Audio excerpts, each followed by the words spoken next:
and corroborated with the lawyer J. Anand Dehadrai.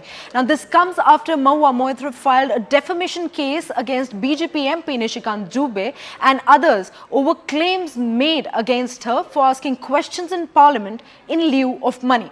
Now, Darshan in his statement has made some explosive claims against TMC MP Mahua Moitra, saying that she shared her email ID and drafted questions using her parliamentary logins. Meanwhile, his lawyer J. Anand has said that an attempt was made to coerce him into withdrawing his CBI complaint and letter to Nishikant Dubey. But he said that he'll continue to cooperate and give the required details to the CBI. Now, this is an interesting turn of events in this cash for query case. Now, moving our focus, sticking to the story only, we're getting another breaking input. Now, this time, Mahua Moitra has responded to the affidavit that Darshan has put up, and she said in the affidavit that this affidavit is on a white piece of paper with no letterhead and there is no official origin aside from a press leak. Now, Darshan Hiranandani has not been summoned by the CBI or the Ethics Committee or indeed by any investigative agency yet.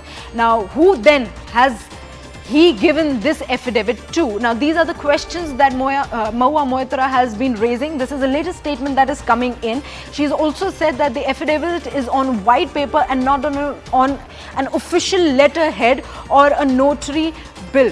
Why would one of India's most respected or an educated businessman sign a letter like this? Now, joining me on the broadcast is our colleague Shreya. Shreya, over to you with more details. Right, Kuhina. Kuhina, here we do have the press release that has been sent out by Mahua Moitra, and she has brought in some very pertinent questions with regards to the affidavit.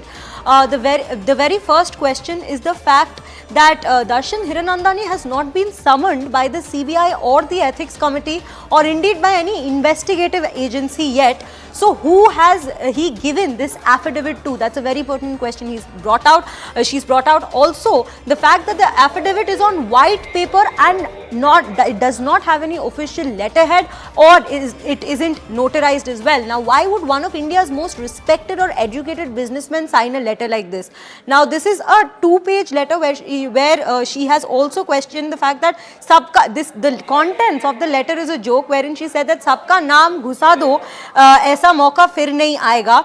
And then in point 5, she said that why has Darshan not done a press conference yet? Now, if I go to the second page of this letter, she has written that, as she had mentioned before, that once the ground was laid, the BJP now moved on to step 2. The PMO held a proverbial gun to Darshan and his father's heads and gave them 20 minutes to sign this letter sent to them. So, she has claimed in this particular press release that the draft of this letter was sent by the PMO and he was forced to sign it. This is the particular press release that has been brought out by Mahua Moitra with some very pertinent questions. Well, thank you so much, Shreya, for all those details. But joining us on the broadcast is our colleague Pallavi Ghosh. A very good morning, Pallavi.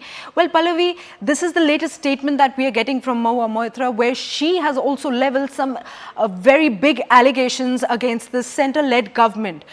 What more do we have on this?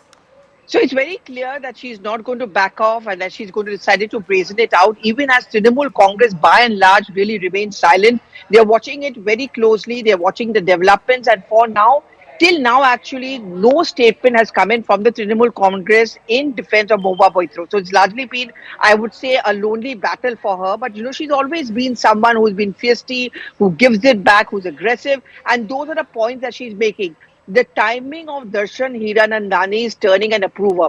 She very clearly made it obvious when she spoke to us yesterday, and the statement that she gave to us, and of course the latest statement which she has released now officially, that there is this method in this entire madness. That is the Prime Minister's office which has personally dictated every line of that affidavit which was put out by Darshan Hiranandani. She goes on to insinuate that he's only doing this because at the end of the day, he's a businessman. He's been blackmailed by the government. He's been threatened. And therefore, he's been left with no choice but to turn approver and hit it out against her.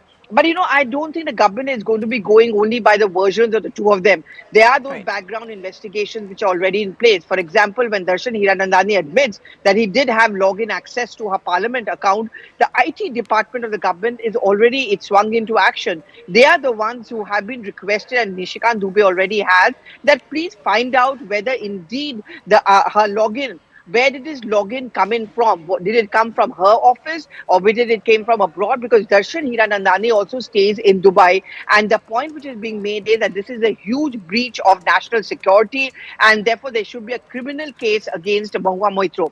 But for now, TMC remaining silent, Mahua Moitro, of course, giving it back by way of tweets, giving it back by way of statements. And of course, she continues to blame the government, saying that they are the ones who are threatening these men to turn against her. Right. Thank you so much, Pallavi, for all those details. We'll keep coming back to that story as the day progresses.